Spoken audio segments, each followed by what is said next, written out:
Hi mga beshi! Mao na niya itong baon serye. So, na-remember ni nako pag elementary guys. Favorite kay ni nako siya.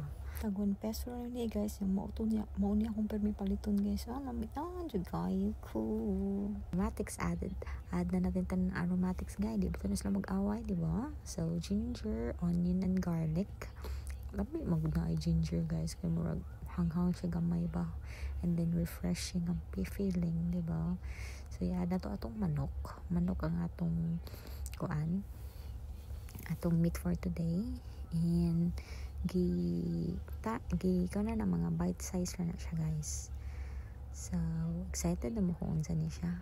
Actually ako ning my own version. Ako ka ba kung sakto ni o di, but mao man akong version. So so anyways, after naluto ang chicken, gidagdagan na to og water.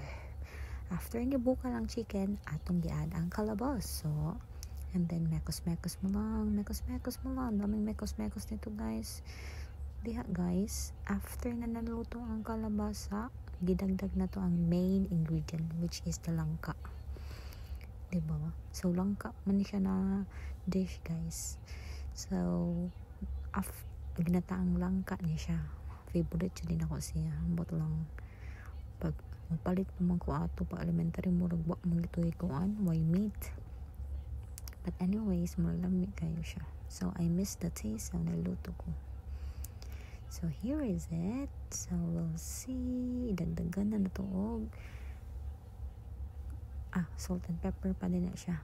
Timplahan na to siya daan before ta magdagdag og milk, diba? So mekos again. So, sorry kayo, karog kayo kamot guys, kay nag-video ko, nagluto ko ako ra usa. So that's it. So go after na mo bukal guys, dagdagan na to og milk, coconut milk din siya guys. Saka na sa siya ang atong langka di ay saka na sad na may fresh try guys, fresh, but ikaw pa magtagod-tagod kakapoy wala lagi kay time, di ba? Mauna na siya, hapit na dyan na siya guys. Ang kuwang na lang dyan na niya is sili. Ipabukal pa na ako, din nagdagdag kong sili, and then malunggay fresh from the supermarket. That's it. Na natibaon para ugma daghan-daghan dyan ni guys. Diba? Papasok pa dyan ko pag try guys. Tingin nita. Anyways, thank you.